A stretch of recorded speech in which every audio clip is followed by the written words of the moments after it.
जय श्री राम दोस्तों। मेरा नाम है संदीप सिंह। मेरे YouTube चैनल सैंडी के फैक्ट्स में आप सभी का स्वागत है। तो दोस्तों, आज मैं फिर एक छोटी सी कथा लेकर आया हूं और आप लोगों के लिए एक बहुत अच्छी जानकारी भी मैं लेकर आया हूं जो आप लोगों को बताऊंगा, जो कि समाज में बहुत सारे मिथ्स और असत्य जो चल रहे हैं, अज्ञानता जो चल रही है, उसमें थोड़ा सा प्रकाश पड़ेगा। जो लोग देखेंगे उन्हें यह वीडियो आज का बहुत ही पसंद आएगा। तो चलिए स्टार्ट करते हैं।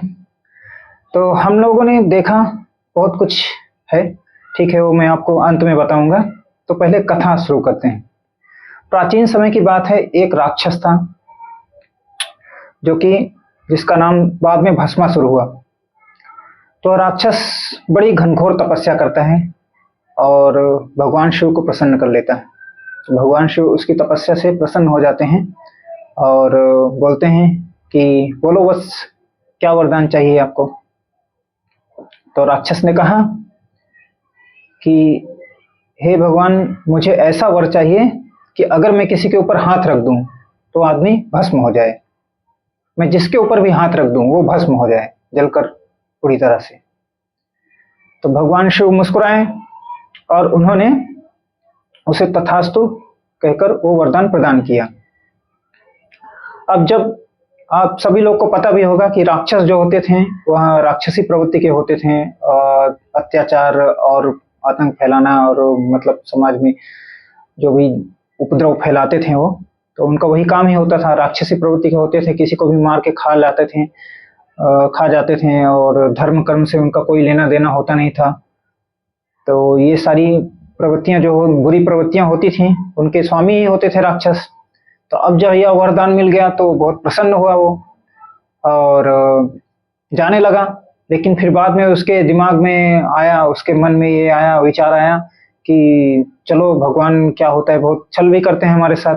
तो ये वरदान दिया है जो, अब अगर वह सच्चा भक्त होता तो अपने भगवान पे विश्वास होता, उसे उसके अच्छे विचार होते हैं, अच्छी उसकी मानसिकता होती, तो अच्छे विचार होते हैं।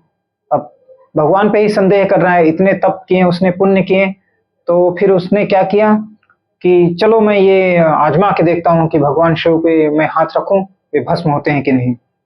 तो भगवान शिव, भगवान श्री हरि और ब्रह्मा जी, ये सब अंतर्यामी होते हैं। जब आप तपस्या करने निकलते हो उसके पहले ही उन्हें पता होता है, एक कल्प से लेके कई कल्प तक का उन्हें पता होता है कि क्या होने वाला है।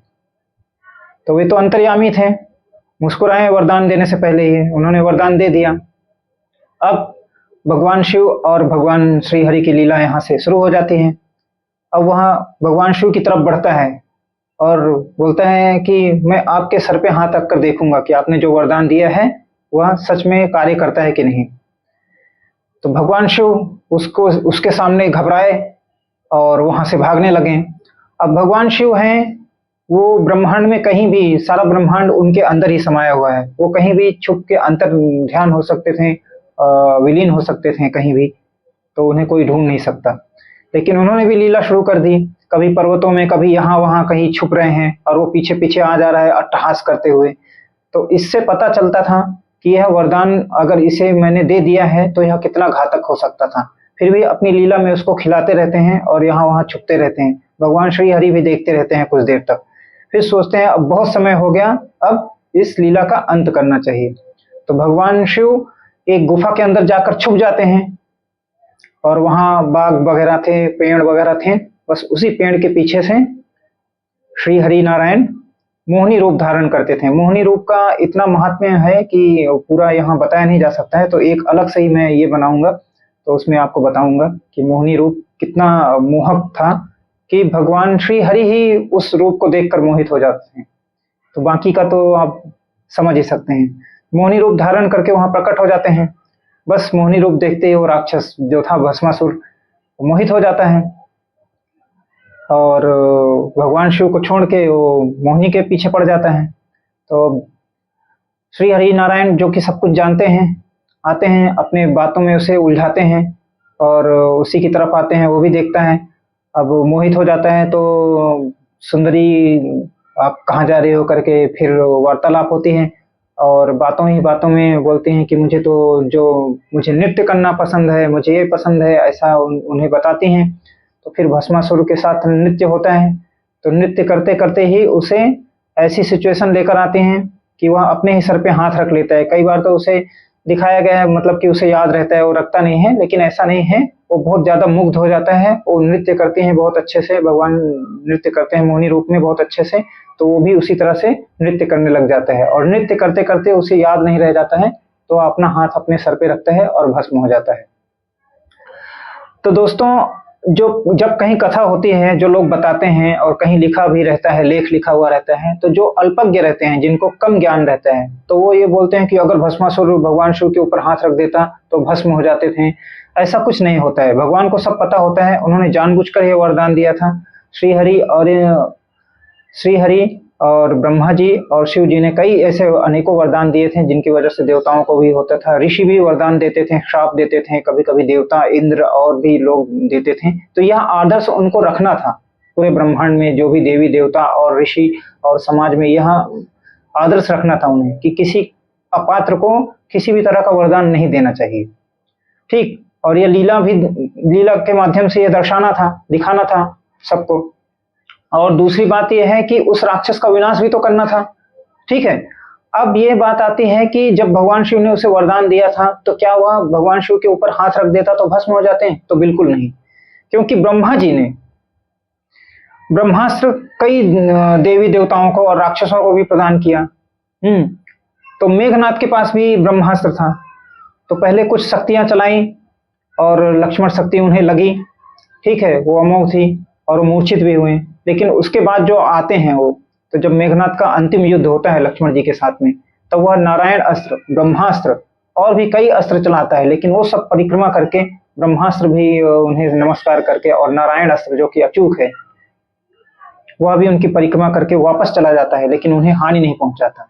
ठीक उसी प्रकार एक एग्जाम्पल और देखते हैं हम लोग, एक उदाहरण और भी है, वो भी हम लोग देखते हैं।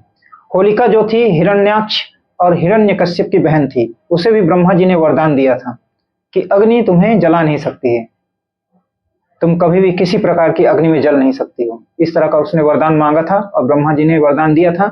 और ब्रह्मा जी ने कहा था कि आप इसका सदुपयोग कीजिएगा, इसका कभी दुरुपयोग मत कीजिएगा। तो अग्नि होलिका को नहीं जला सकती थी, इस बात का उसे अभिमान हो गया, और कई बार उसने प्रयोग भी किया, कहीं बहुत साल हो गए थे। तो जब प्रहलाद का जन्म हुआ, प्रहलाद हरि भक्त थे, तो उन्हें मारने की बहुत सारे यत्न किए गए। जब सब विफल हो गए, तब जो हिरण्यकश्यप रहता है, वो अपनी बहन को बुलाता है और बोलता है कि तुम्हें तो वरदान है। तो वो खुद ही आती है, बोलती है कि मुझे तो वरदान है, मुझे अग्नि जला नहीं सकती है, तो आप एक काम करो, बहुत सारा यहाँ इसका प्रबंध करो, और मैं उसमें आग लगा दो, और मैं इसे उसमें लेकर बैठी रहूंगी, तो सारा कुछ जल जाएगा और मेरे साथ ये भी जल जाएगा, और मुझे तो वरदान है, तो मुझे कुछ नहीं होगा। तो सब सहमत हो जाते हैं, और वो प्रहलाद को अपनी गोद में लेके बैठ जाती है, और वहां बहुत घास फूस रखा जाता है, उसके ऊपर बैठती है और अग्नि लगाते हैं। तो भीषण अग्नि, जब बहुत सारा ये रखा गया था, तो भीषण अग्नि जब प्रज्वलित होती है और धीरे धीरे अग्नि में वो भी जलने लग जाती है, और जब जलने लग जाती है तो मतलब इतना सारा ये सब रखा गया था कि वो भी वहां से निकल नहीं पाती है और जलने लग जाती है। पहले तो उसे अभिमान था, अब जब पूरी तरह से आग उसे पकड़ लेती है, आग में वो हो जाती है, तो इधर उधर भागने लग जाती है। लेकिन इतनी दूर से लगाया गया था, क्योंकि प्रहलाद जी को पहले भी मारने के बहुत सारे प्रयत्न किए गए थे, सब विफल हो गए थे। तो इस बार बड़े पैमाने पर आयोजित किया गया था और बहुत ज्यादा घास फूस रखा गया था। ठीक, तो इतनी दूरी में था कि वह भी उतनी जल्दी निकल नहीं पाई, और वह जलकर वहां राख होने लग गई। जब वो जलने लग गई, तो ऊपर ब्रह्मा जी की तरफ देखती है और कहती है कि ब्रह्मा जी, आपने मेरे साथ छल किया, आपने कहा था कि मैं अग्नि में जल नहीं सकती हूँ। तो ब्रह्मा जी ने कहा कि जो भी वरदान दिए जाते हैं, जो शक्तियां दी जाती हैं, वह समाज कल्याण, मानव कल्याण, जीव जंतुओं के कल्याण, ब्रह्मांड के कल्याण के लिए दिए जाते हैं, न कि उनका दुरुपयोग करके उससे नुकसान करने के लिए। इसलिए जो थोड़े बहुत वरदान फलित होते हैं, वो उनकी भी एक सीमा होती है, मर्यादा होती है। इस तरह से नहीं है कि आप उसका दुरुपयोग करें। तो मैंने वरदान देने के बाद आपको कहा था कि आप इसका दुरुपयोग मत कीजिएगा, लेकिन आपने दुरुपयोग किया, इसलिए हमारा वरदान इसमें फलित नहीं हुआ, और वह जलकर राख हो जाती है। प्रहलाद जी जो हरि भक्त होते हैं, विष्णु भगवान के भक्त होते हैं, वह नारायण नारायण कहते हुए वहां से निकल आते हैं अग्नि से। तो भक्ति इस तरह से रक्षा करती है। दोस्तों, ये एग्जाम्पल देखा हमने, और महाभारत में हमने देखा कि जब नारायण अस्त्र चलाते हैं तो वहां भगवान श्री कृष्ण होते हैं, उन्हीं का अस्त्र होता है। भस्मासुर का अगर किस्सा हम देखें, कथा देखें, तो लोग कहते हैं कि भस्मासुर अगर शिव भगवान के सर पे हाथ रख देता तो भगवान शिव जल कर राख हो जाते हैं। ऐसा नहीं है, क्योंकि श्री हरि विष्णु जी का नारायण अस्त्र जब चलाया जाता है महाभारत में, तब भगवान श्री कृष्ण अर्जुन के सामने आकर खड़े हो जाते हैं और उनकी परिक्रमा करके नारायण अस्त्र लौट जाता है। ऐसे कई अस्त्र होते हैं जिन्हें भगवान श्री कृष्ण रोक देते हैं। ब्रह्मास्त्र भी चलाया गया था लक्ष्मण जी पर उनको नुकसान नहीं, क्षति नहीं पहुंचाता। तो जिसका जो अस्त्र है वो उनको नहीं पहुंचाता। हनुमान जी का ही देख लीजिए, हनुमान जी को नागपाश से बांधा गया था। जब रावण के दरबार में आते हैं, रावण के उसमें आते हैं सभा में, तो रावण बड़ा खुश हो रहा था कि उनको इससे बांध कर लाया गया है। तो हनुमान जी वो रस्सी तोड़ देते हैं, बोलते हैं ये तो मैंने ब्रह्मा जी का आदर करने के लिए, इनका आदर करने के लिए मैं बंध गया था इससे, वरना कोई भी अस्त्र शस्त्र मुझे बांध नहीं सकता, मैं किसी सीमा में नहीं हूँ। और तोड़ के फिर वो अपनी पूंछ के ऊपर ही बैठते हैं, उससे भी ऊपर। बोलते हैं जिस सिंहासन का तुम्हें ये अभिमान है कि तुम बहुत ऊपर बैठे हो, तो मैं तुमसे ऊपर भी बैठ सकता हूँ। तो ये बातें हैं कि भक्ति जब हम करते हैं किसी की, जो हम कोई कथा सुनते हैं, तो उसका पूरा सार हमें समझ में आना चाहिए। और ये संतों से भी अनुरोध है, सभी संतों से, कथावाचकों से, कि जब कोई कथा आप बताते हो तो कथा इस तरह से बताइए कि भक्ति भी हो और भक्त संशय में न हो, संदेह में न हो। क्योंकि जब हम संदेह करते हैं तभी फिर हम अपने भगवान की भक्ति से विमुख हो जाते हैं और हम जो ज्ञान होता है उससे भी हमें दिशा से भ्रमित हो जाते हैं। जो ज्ञान हमें मिलना चाहिए वो न मिलता है, कुछ दूसरा ही मिल जाता है, अर्थ का अनर्थ हो जाता है। तो इसीलिए जो वरदान दिए जाते हैं प्रभु के द्वारा, भगवान के द्वारा, उन्हें पता होता है। जैसे ऋषिवर हो गए और कुछ ये हो गए मुनि तपस्वी हो गए, वो तपोबल से उन्हें बहुत कुछ पता रहता है, लेकिन वो अंतर्यामी नहीं हो सकते हैं। अंतर्यामी हैं तो हमारे भगवान शिव हो गए और ब्रह्मा जी हो गए और श्री हरि हो गए। एक कहते हैं कि जब श्री हरि और भगवान शिव जब लीला करते हैं तो सिर्फ वही समझते हैं और कोई दूसरा नहीं समझता है। इसलिए कथा को भक्ति भावना के रूप में देखना चाहिए और अच्छे से समझना चाहिए और भक्ति निर्मल होनी चाहिए। भक्ति अब जब आप करेंगे बिना संदेह के, तो ज्ञान अपने आप आपकी आत्मा से प्रस्फुटित होगा। कुछ कठिन शब्द हैं जो नहीं निकल पाते हैं। तो ऐसा था, कुछ मिथ है और सीता जी के बारे में भी है, जो अग्नि परीक्षा के बारे में किसी अन्य कथा में उसका उल्लेख होगा। तो आशा करता हूँ दोस्तों आपको यह कथा पसंद आई होगी बहुत। अगर अच्छी लगी होगी तो आप लोग शेयर कीजिएगा और लाइक और सपोर्ट कीजिएगा दोस्तों। और भी ऐसी छोटी छोटी कथा के माध्यम से आप लोगों को बताऊंगा, भक्ति का महत्व भी बताऊंगा। तो ये थी भस्मासुर और शिव जी की कथा। शिव जी को भस्मासुर जो है वह भस्म नहीं कर सकता था और वो ये सब जानते थे कि वो क्या वरदान मांगने वाला है, सब कुछ जानते थे। उसका तो विनाश निकट था ही, और बाकी ये आदर्श भी सबके सामने उपस्थित करना था कि जो भी वरदान हो उसका आप दुरुपयोग भी नहीं कर सकते हो और किसी भी कुपात्र को इस तरह का वरदान ऋषि और किसी के द्वारा नहीं दिया जाना चाहिए। यही इसका उद्देश्य था इस लीला का।